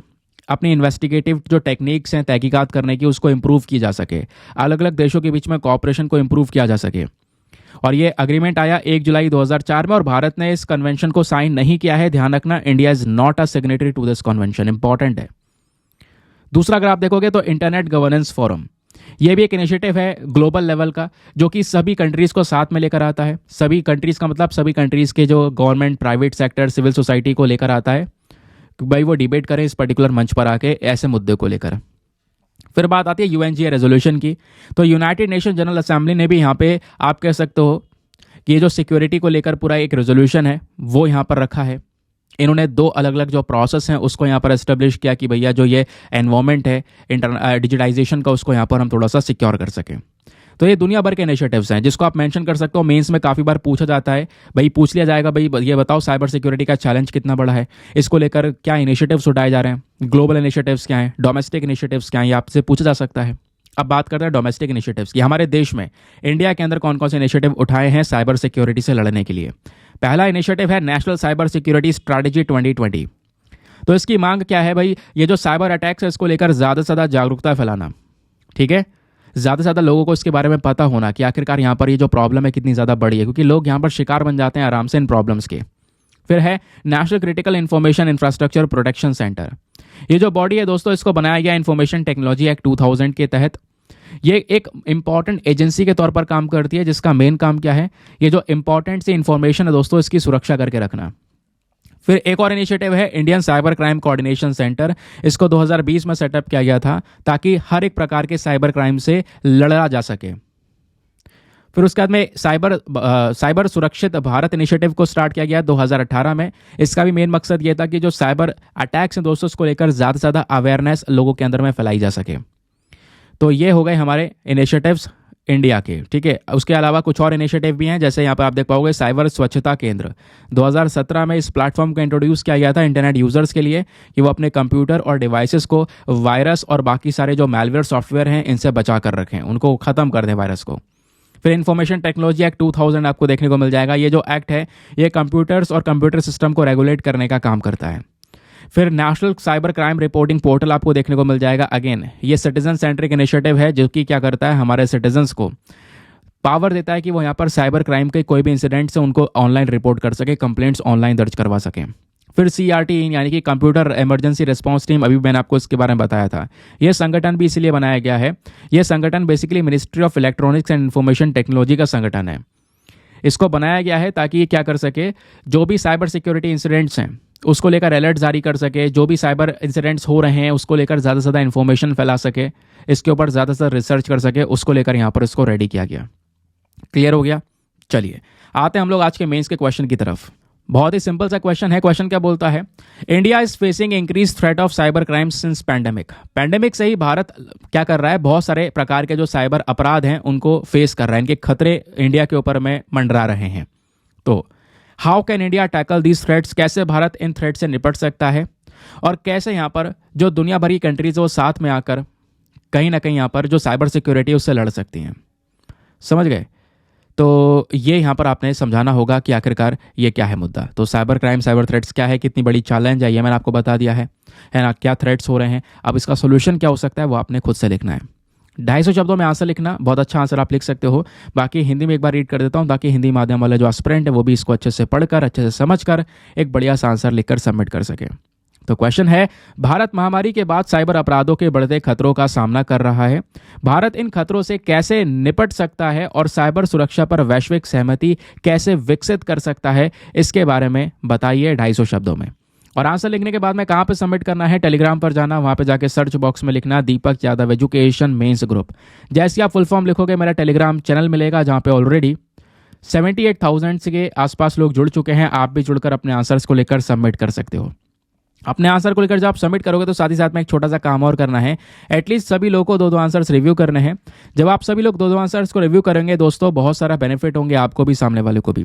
आपको कुछ इंपॉर्टेंट पॉइंट्स मिलेंगे जो आप अपने नोट्स में इंक्लूड कर सकते हो। सामने वाले के आंसर में अगर कोई मिस्टेक होती है तो आप उनको बता सकते हो कि यहाँ पर इंप्रूवमेंट की आवश्यकता है। तो इस प्रकार से कोऑपरेटिव वे में वो पूरा का पूरा ग्रुप काम कर रहा है। आगे आते हैं नेक्स्ट एडिटोरियल पर। अब दोस्तों ये जो एडिटोरियल है इकलौता काम का मुझे नजर आया, लेकिन इसमें भी कुछ खास इंफॉर्मेशन निकल कर नहीं आ रही है जो एग्जाम के लिए यहाँ पर आप कुछ लिख सको। क्योंकि आज का न्यूज़पेपर का एडिटोरियल सेक्शन ओपन करोगे, आपका काम का कुछ भी नहीं मिलेगा दोस्तों। एक डिलिमिटेशन कमीशन को लेकर है, ऑलरेडी हमने हजारों बार डिस्कशन कर रखा है। तो आप इस पूरे एडिटोरियल सेक्शन को आज छोड़ सकते हो। आज यहाँ पे आपके लिए कुछ ज़्यादा खास चीज़ें नहीं है जो आपकी एक अंडरस्टैंडिंग को डेवलप कर सके। बाकी जो कुछ शॉर्ट आर्टिकल्स थे उसको मैंने बता दिया, हर एक बेहतरीन इन्फॉर्मेशन के साथ में आपको ये सारी चीज़ें प्रोवाइड करवा दी हैं। ठीक है, मंडे में हमारा इकॉनमी का पेज आता नहीं है तो इकॉनमी के ज़्यादा आर्टिकल्स होते नहीं हैं। ठीक है, मंडे का पेज ट्यूसडे से इकॉनमी का पेज ट्यूसडे से आता है। तो कल हमें इकॉनमी का पेज देखने को मिलेगा। तो उस पर ज़्यादा टाइम वेस्ट मत करना, मैं पढ़ चुका हूँ, कोई ज़्यादा इसका निचोड़ निकल कर नहीं आएगा। खैर, यहाँ पे यही बोला जा रहा है कि जो फॉरेस्ट राइट थे, चलो फिर भी मैं आपको मोटा मोटा बता देता हूँ राइटर क्या बोलते हैं। यहाँ पे बात की जा रही है फॉरेस्ट राइट्स को लेकर। अब दोस्तों जंगल को लेकर बहुत सारे जो अधिकार हैं, एक समय पर जो फॉरेस्ट ड्वेलर्स हुआ करते थे, जंगलों में रहा करते थे, उनके पास में हुआ करते थे, बहुत अधिकार हुआ करते थे, बहुत छूट हुआ करती थी। अपने हिसाब से वो वहाँ पर चीज़ों को प्रोड्यूस कर रहे थे और जंगलों की सुरक्षा भी कर रहे थे। लेकिन हुआ क्या दोस्तों, अंग्रेज़ों के ज़माने में यहाँ पे अगर हम बात करेंगे तो अंग्रेज़ों ने यहाँ पर प्रॉपर एक एक्ट पास किया जिसके तहत ये जो फॉरेस्ट राइट्स हैं लोगों के पास से वो छीन लिए, लोकल लोगों के पास में जो जंगलों में रह रहे थे, और अपने कंट्रोल में सारी चीज़ें ले ली। और तब से अब तक ये जो फॉरेस्ट ड्वेलर्स हैं दोस्तों, इनके साथ में इनजस्टिस ही होता हुआ नजर आ रहा है और आज भी वही इनजस्टिस हो रहा है। क्यों? क्योंकि आज का कानून अगर आप देखोगे और पहले का कानून देखोगे, ज़्यादा दिक्कतें नहीं हैं।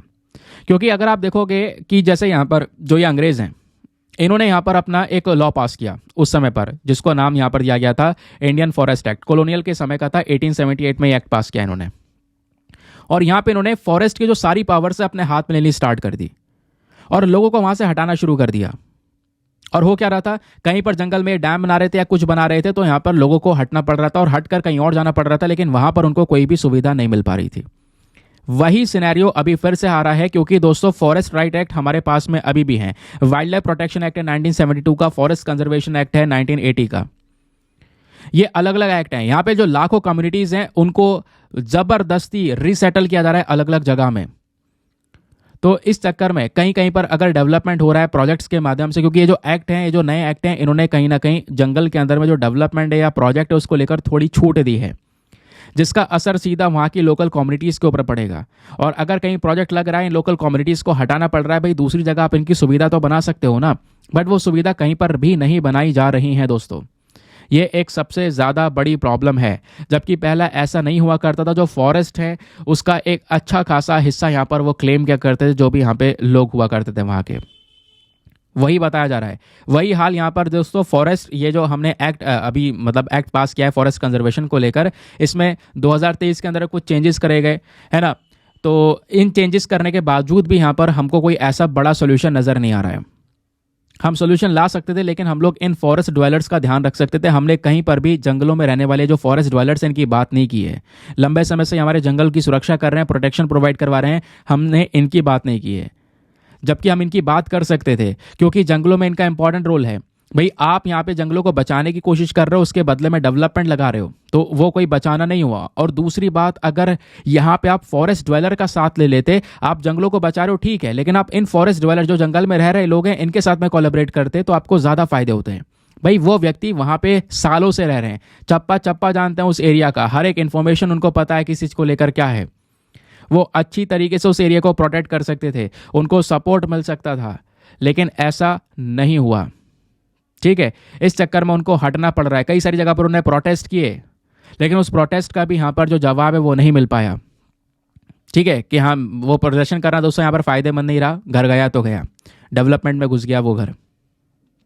तो इस तरीके से जो प्रॉब्लम्स है वो हमको देखने को मिली हैं। राइटर बोलते हैं जो हिस्टोरिकल इनजस्टिस हैं ये अभी भी सही नहीं हुए हैं, और ये इनजस्टिस चलते रहेंगे जब तक कोई प्रॉपर कठोर कदम नहीं उठाया जाता। ठीक है, एक नया यहाँ पर लॉ नहीं लेकर आया जाता। भाई हमें यहाँ पे जो लोग हैं उनकी लाइवलीहुड के ऊपर भी ध्यान देना है। वो लोग उसी जंगल से जो प्रोड्यूस हो रहा है उसको काट पीट के बेच कर कमा रहे हैं और उसकी सुरक्षा कर रहे हैं, जंगलों को पाल रहे हैं, लेकिन क्या हो रहा है उन्हीं के साथ में ऐसा होना ये गलत है। ये चीज़ राइटर ने मेंशन की है। फिलहाल मैंने आपको मतलब आधे से ज़्यादा ही बता दिया है पूरा मैटर। फिलहाल यहाँ पे आप कह सकते हो कुछ ऐसी खास ऐसी रेलिवेंट चीज़ें नहीं है जो एग्जाम में आपको हेल्प कर सके। बाकी आपसे मैप का क्वेश्चन पूछा गया था, बनी ग्रासलैंड। बनी ग्रासलैंड कहाँ पर है? तो बोला जाता है एशिया का सबसे बड़ा घास वाला रीजन है दोस्तों, जो कि 2618 किलोमीटर में फैला हुआ है, और गुजरात में ये एग्जैक्टली लोकेटेड है। तो बनी ग्रासलैंड कहाँ पर सिचुएटेड है? गुजरात में ग्रेट रन ऑफ कच्छ के जस्ट पास में ही स्थित है, जहाँ पर अभी एक अडानी का बहुत बड़ा प्रोजेक्ट भी लग रहा है, जो कि रिसेंटली हमने डिस्कस किया था। बाकी आते अपने प्रीलिम्स वाले क्वेश्चन पर। क्वेश्चन ये था, भारत में ऐसी कौन सी बॉडी है जो कि इंफॉर्मेशन जो है इंडस्ट्रियल डिस्प्यूट क्लोजर एंट्रेंचमेंट को लेकर कंपाइल करने का काम करती है? तो वो है लेबर ब्यूरो। लेबर ब्यूरो सारी इन्फॉर्मेशन कंपाइल करने का काम करता है दोस्तों। नाउ इसी के साथ में करते हैं हम लोग अपने लेक्चर को समाप्त, और मिलते हैं आप लोगों से अगले वीडियो में। आज के लिए बाय बाय। अच्छा एक चीज़ और, अब डिसाइड करके बता देना छोटे वाले जो आर्टिकल है वो इंक्लूड करना है वीडियो में या नहीं करना है। 2 वीडियो सेपरेट कर दूंगा, डोंट वरी। तो मिलते हैं आपसे अगले वीडियो में। आज के लिए bye bye, have a nice day, thank you and जय हिंद।